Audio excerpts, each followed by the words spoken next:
Sahabat Matanera, Ketua Umum PDI Perjuangan Ibu Megawati Soekarno Putri buka suara soal putusan Mahkamah Konstitusi atau MK yang belakangan ini menimbulkan kegaduhan. Seperti diketahui, pada Senin 16 Oktober 2023, MK melalui putusan uji materi perkara nomor 90 garing PUU strip 21 Romawi garing 2023 menambahkan norma dalam pasal 169 huruf Q Undang-Undang Nomor 7 Tahun 2017 tentang pemilu. Lewat putusannya, MK membolehkan seorang yang belum berusia 40 tahun menjadi calon presiden atau capres atau calon wakil presiden atau cawapres selama punya pengalaman sebagai kepala daerah atau pejabat negara lain yang dipilih melalui pemilu. Putusan ini memberi tiket untuk putra sulung Presiden Joko Widodo yang sedianya juga kader PDIP, yakni Gibran Rakabuming Raka, untuk melaju ke panggung pemilu presiden atau Pilpres 2024. Sebab meski baru berusia 36 tahun, Gibran punya bekal sebagai wali kota Surakarta. Putusan MK tersebut kontroversial lantaran diketuk oleh Anwar Usman yang saat itu menjabat sebagai Ketua Mahkamah Konstitusi. Kita tahu Anwar merupakan adik ipar Presiden Jokowi yang tak lain paman dari Gibran. Saking gaduhnya, Anwar dan Hakim Konstitusi dilaporkan atas dugaan pelanggaran etik ke Majelis Kehormatan Mahkamah Konstitusi atau MKMK. MKMK memutuskan mencopot Anwar dari jabatan Ketua MK. Adik ipar Presiden Jokowi itu terbukti melakukan pelanggaran etik berat. Lantas apa kata Ibu Megawati terkait dinamika yang terjadi di MK belakangan ini? Dalam pidato Ibu Megawati yang terbaru, Ketua Umum PDI Perjuangan tersebut membicarakan paling tidak 4 hal penting. Pertama, kenangan soal pembentukan MK. Kedua, singgung soal pemerintahan yang otoriter. Ketiga, menyebut soal manipulasi hukum. Dan keempat, mengungkapkan kekecewaan terhadap situasi politik dan hukum tanah air. 2 hal terakhir yang akan kita kupas bersama. Pertama, soal manipulasi hukum. Bu Megawati mengaku sangat prihatin dan menyayangkan terjadinya dinamika di MK belakangan ini. Ia menyebut peristiwa ini memperlihatkan terjadinya manipulasi hukum.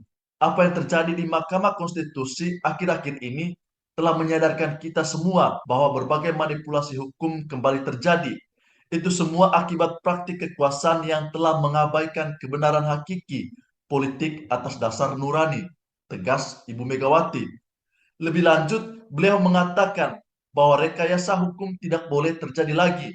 Hukum harus menjadi alat yang menghadirkan kebenaran, mewujudkan keadilan, dan alat untuk mengayomi bangsa dan negara. Ia pun berpesan kepada seluruh pihak untuk mengawal pemilu 2024. Pemilu mendatang, kata Ibu Megawati, hendaknya digunakan sebagai momentum untuk mendapatkan pemimpin terbaik yang benar-benar mewakili kehendak rakyat, mengayomi agar Indonesia menjadi bangsa hebat, unggul, dan berdiri di atas kaki sendiri. Kedua, soal pemerintah yang otoriter. Ibu Megawati juga menegaskan berdirinya MK merupakan bagian dari reformasi yang dikehendaki oleh rakyat. Reformasi menjadi momen perlawanan rakyat terhadap watak dan kultur pemerintah yang pada waktu itu sangat otoriter. Dalam kultur yang sangat sentralistik ini, lahirlah nepotisme, kolusi, dan korupsi. Praktik kekuasaan yang seperti inilah yang mendorong lahirnya reformasi. Kedua hal di atas sepertinya bentuk kekecewaan Ibu Megawati dan PDIP terhadap intrik dan sada dinamika politik akhir-akhir ini. Namun semua itu disampaikan dengan cara yang tidak vulgar, bahkan lebih terkesan sedih. Statement Ibu Megawati yang menyatakan saat ini sudah ada tanda-tanda kecurangan pemilu merupakan sentilan sekaligus pukulan Ketua Umum PDI Perjuangan terhadap Presiden Jokowi dan keluarganya. Saya dan sahabat Matanera sepertinya sepakat untuk mengatakan bahwa sikap Bu Megawati yang terungkap dalam pidato politik terbarunya ini menjadi tanda ruang berpisahnya antara PDIP, Ibu Megawati dengan Presiden Jokowi dan keluarganya, termasuk Mas Gibran, cawapres dari Prabowo Subianto. Yang saya heran, kenapa Ibu Megawati dan PDIP baru muncul mengungkapkan keresahannya sekarang? Kemana selama ini? Memang sih beberapa pekan terakhir, semenjak keputusan kontroversial dari MK, sampai didaftarkannya pasangan Prabowo Gibran ke KPU, Tim dan beberapa kader PDIP terlihat begitu masif menyerang Presiden Jokowi dan keluarga. Isu-isu liar menyasar pasangan Prabowo Gibran, misalnya soal dinasti politik, soal status hukum, mahkamah keluarga, neo Orba dan sebagainya. Beberapa waktu lalu, Capres Ganjar Pranowo juga mengungkapkan kegelisahannya terkait Mas Gibran tetap lolos cawapres usai putusan Mahkamah Konstitusi, terutama soal pelanggaran etik berat mantan Ketua MK, Paman Mas Gibran. Pak Ganjar juga secara terang-terangan kritik Presiden Jokowi. Isu-isu liar tersebut bermunculan di media sosial dan dihembuskan oleh para buzzer yang mendukung salah satu pasangan capres dan cawapres tertentu. Apalagi sekarang, KPU RI sudah secara resmi menetapkan Prabowo Subianto dan Gibran Rakabuming Raka sebagai salah satu calon presiden dan calon wakil presiden tahun 2024. Penetapan tersebut dilakukan setelah KPU menggelar rapat pleno tertutup. Meskipun sentimen negatif tersebut terus menguat dan mengarah ke pasangan Prabowo Gibran, hasil survei menunjukkan elektabilitas pasangan ini terus meningkat. Dukungan dari relawan juga terus bertambah.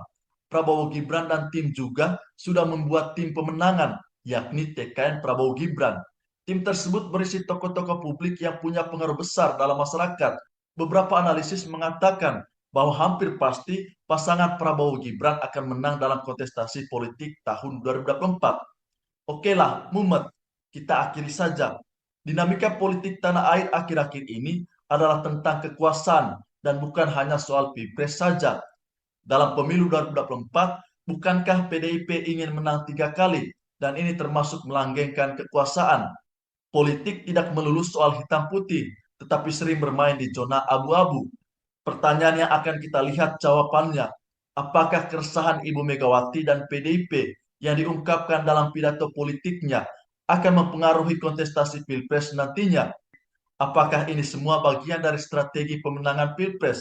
Apakah PDIP siap berperan terbuka dengan keluarga Presiden Jokowi? Katanya sih Presiden Jokowi itu petugas partai. Dan yang penting lagi, PDIP juga pernah mengatakan bahwa kalau tanpa PDIP, Pak Jokowi tidak ada apa-apanya. Kita akan berjumpa kembali dalam edisi berikutnya.